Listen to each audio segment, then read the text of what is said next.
ಈಗ ಕರ್ನಾಟಕ ರಾಜ್ಯ ರೈತ ಸಂಘ ಎಲ್ಲ ರಾಜ್ಯದಲ್ಲೇ ಇದೆ.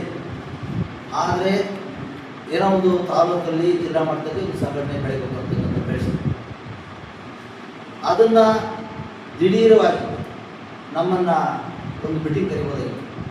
ಮೀಟಿಂಗ್ ಕರೆದು ಚರ್ಚೆಗಳು ಮಾಡ್ಬೋದಾಗಿತ್ತು. ಅದನ್ನು ದಿಢೀರವಾಗಿ ಸೇರಿಸ್ತೇನೆ ಇವ್ರನ್ನ ಉಚ್ಚಾಟನೆ ಮಾಡೋದು ಸೂಕ್ತ ಅಂತ ಅವರೇ ತೀರ್ಮಾನ ತಗೊಂಡಿದ್ದಾರೆ. ಅದು ನನ್ನ ಲೆಕ್ಕ ತಗೋದು. ಯಾಕಾಗೆಂದರೆ ನಮ್ಮ ದೇಶದಲ್ಲೇ ಇಲ್ಲ ರೈತ ಸಂಘಟನೆಗಳು ಎಲ್ಲರೂ ಒಂದೇ. ಕರ್ನಾಟಕ ರಾಜ್ಯ ರೈತ ಸಂಘ ಆಗಿರ್ಬೋದು, ಬೇರೆ ಬೇರೆ ಸಂಘಟನೆ ಆಗಿರ್ಬೋದು, ಎಲ್ಲ ಸಂಘಟನೆಗೆ ಕೈ ಜೋಡಿಸಿದ್ರೆ ಮಾತ್ರ ಫಲ ಸಿಗುತ್ತೆ. ಅದನ್ನು ಭಾಳ ಯೋಚನೆ ಮಾಡಿ ಅವರು ಅದನ್ನು ಮಾಡಬೇಕಾಯಿತು, ಮಾಡಲಿಲ್ಲ. ಸಂಘಟನೆ ಹೋರಾಟ ಎಲ್ಲರಿಗೂ ರೈತ ಸಂಘಟನೆ ಯಾರು ಎಲ್ಲ ಕಡೆ ಇದ್ರೂ ಹೋಗ್ಬೇಕು, ಸಂಘಟನೆ ಕೈ ಜೋಡಿಸ್ಬೇಕು, ಸಂಘಟನೆ ಹೋರಾಟ ಮಾಡಬೇಕು. ಏನೋ ಒಂದು ತಪ್ಪನ್ನು ಮಾಡಿದ್ದರೆ ಯಾವ ರಾಜಪಕ್ಷಗಳಲ್ಲಿ ಯಾವ ಪಕ್ಷಗಳಲ್ಲಿ ನಾವೆಲ್ಲರೂ ಸೇರಿದ್ದಾದರೆ ಉಚ್ಚಾಟನೆ ಮಾಡಿ ನಾವು ಒಗ್ಗಟ್ಟು ಯಾವುದೇ ಇರ್ತಾನೆ ದಿಢೀರವಾಗಿ ಉಚ್ಚಾಟನೆ ಮಾಡಿದ್ರೆ ಭಾಳ ನಮಗೆ ತುಂಬಲಾರದ ನೋವು ಆಗ್ತಾ ಇದೆ. ಯಾಕೆಂದರೆ 4 ವರ್ಷ ನಾವು 4-5 ವರ್ಷ ಯುವಜನದಲ್ಲಿ 6 ವರ್ಷ ಕಾಲ ಅವರನ್ನು ಉಚ್ಚಾಟನೆ ಮಾಡಬೇಕು ಅಂತಕ್ಕಂಥದ್ದು ಮಾಡಿದ್ದಾರೆ. ಅದು ನಮಗೆ ಭಾಳ ನೋವಾಗಿದೆ. ಅದರಿಂದ ಮತ್ತು ಯಾವುದು ಈಗ ಇದಕ್ಕೆ ಯಾರಿಗೂ ಕಿರೀಟ ಸಿಗೋಲ್ಲ. ಯಾಕಾಗಿ ಕಿರೀಟ ಸಿಗಬೇಕು ಅಂದರೆ ನಾನೇ ಸ್ವಂತ ಕೋಟಿಗಟ್ಟಲೆ ದುಡ್ಡು ಖರ್ಚು ಮಾಡಿ ಕಿರೀಟ ಹಾಕೊಂಡ್ರೆ ಮಾತ್ರ ನಮ್ಮ ಕಿರೀಟ ಉಳಿದೆ. ಇದು ಯಾವುದು ಜನಕ್ಕೆ ಎಷ್ಟು ಒಳ್ಳೆಯದು ಮಾಡಿದ್ರೆ ಕೆಟ್ಟದ್ದೇ. ಆದರೆ ಅದನ್ನೆಲ್ಲ ತಿಳ್ಕೊಳ್ಳದೆ ಈ ಥರ ಮಾಡಿದ್ರೆ ನಮಗೆ ಭಾಳ ಬೇಜಾರಾಗಿದೆ.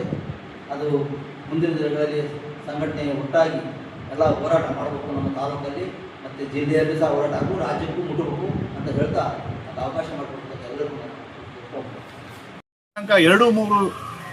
2/3/26 ಮಲೆನಾಡು ರೈತ ಹೋರಾಟ ಸಮಿತಿ ಟಿ.ನ. ಶ್ರೀನಿವಾಸ್ ಸರ್ ಅವ್ರ ಜೊತೆಯಲ್ಲಿ ಒಂದು ಹೋರಾಟ ಏನು ಅಂದರೆ ಸಿಗಂದೂರು ರಸ್ತೆ ತಡೆ ಚಳುವಳಿ ಕಾರ್ಯಕ್ರಮವನ್ನು ಹಮ್ಮಿಕೊಂಡಿದ್ರು.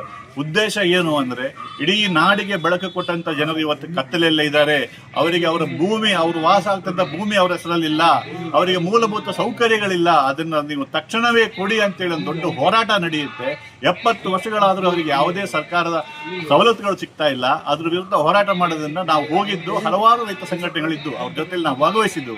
ಅದು ಆ ಶರಾವತಿ ಮುಳುಗಡೆ ಸಂತ್ರಸ್ತರ ಹೋರಾಟದಲ್ಲಿ ನೀವು ಭಾಗವಹಿಸಿದ್ದು ತಪ್ಪು. ಇದು ರೈತ ವಿರೋಧಿ. ಹಾಗಾದರೆ ಶರಾವತಿ ಸಂತ್ರಸ್ತರು ರೈತರಲ್ಲವೇ? ಅವ್ರು ಯಾರು? ಅವ್ರು ನಮ್ಮ ಅಣ್ಣ ಸಮುದ್ರ ತಾನೆ, ಇವತ್ತು ನಾಡಿಗೆ ಬೆಳಕು ಕೊಟ್ಟವರು. ಇದು ಮೇನ್ ಕಾರಣ ಉಚ್ಚಾಟನೆಗೆ. ಇನ್ನೊಂದು, ನಮ್ಮ ರಾಜ್ಯ ಪ್ರಶಸ್ತಿ ಡಾಕ್ಟರ್ ತಾಕಪ್ಪ ಕಣ್ಣೂರು ಅವರಿಗೆ ಒಂದು ಸ್ನೇಹಿತರೆಲ್ಲ ಸೇರಿ ಬನ್ನಿ ಸರ್ ನಾವು ಹೋಗೋಣ, ಅವರಿಗೆ ಒಂದು ಸನ್ಮಾನ ಮಾಡೋಣ ಅಂತ ಹೇಳಿದ್ರು. ಯಾಕಂದರೆ ರಾಜ್ಯ ಪ್ರಶಸ್ತಿ ಪುರಸ್ಕೃತ ತಾನೇ ಅವರು. ಹಾಗಾಗಿ ನಾವೆಲ್ಲ ಹೋಗಿ ಅವರಿಗೊಂದು ಸನ್ಮಾನ ಮಾಡಿದ್ದು, ಅದು ಸಹಿತ ಕರ್ನಾಟಕ ರಾಜ್ಯ ಸಂಘಕ್ಕೆ ತಪ್ಪು. ಆಮೇಲೆ ನಮ್ಮ ಮೂಲೆಗದ್ದೆ ಸ್ವಾಮೀಜಿಯವರು ನಮ್ಮನ್ನು ಕಾರ್ತಿಕ ಕರೆದಿದ್ರು. ಅಲ್ಲೂ ಅಷ್ಟೇ ಅವರೊಂದು ಅರ್ಧ ಗಂಟೆ ಅವ್ರ ಜೊತೆಯಲ್ಲಿ ರೈತರ ಬಗ್ಗೆ, ರೈತರ ವಿಚಾರಗಳನ್ನು ಚರ್ಚೆ ಮಾಡಿದ್ದು. ಅದು ಕೂಡ ಈ ಕರ್ನಾಟಕ ರಾಜ್ಯ ರೈತ ಸಂಘಕ್ಕೆ ತಪ್ಪು. ಹಾಗಾದರೆ ನಾವು ಮಾಡಿದ ತಪ್ಪು ಇದೇನಾ? ಹಂಗೆ ರಾಜ್ಯ ರೈತ ಸಂಘ ಅಂದರೆ ಏನು? ರೈತರಂದ್ರೆ ಏನು? ಸಂಘ ಅಂದರೆ ಏನು? ಯಾವ ರೈತರಿಗೆ ಜೊತೆ ನಾವು ಹೋಗಬಾರ್ದಾ? ಇದ್ರ ಬಗ್ಗೆ ಅವರು ಪ್ರಶ್ನೆ ಕೊಡಬೇಕು. ಆಮೇಲೆ ಉಚ್ಚಾಟನೆ ಎಂಬ ಪದವನ್ನು ಬಳಸಿದ್ದಾರೆ. ಅದನ್ನು ನಮ್ಮ ಇವರು ಭದ್ರೇಶ್ ಅವರು ಮಾತಾಡ್ತಾರೆ.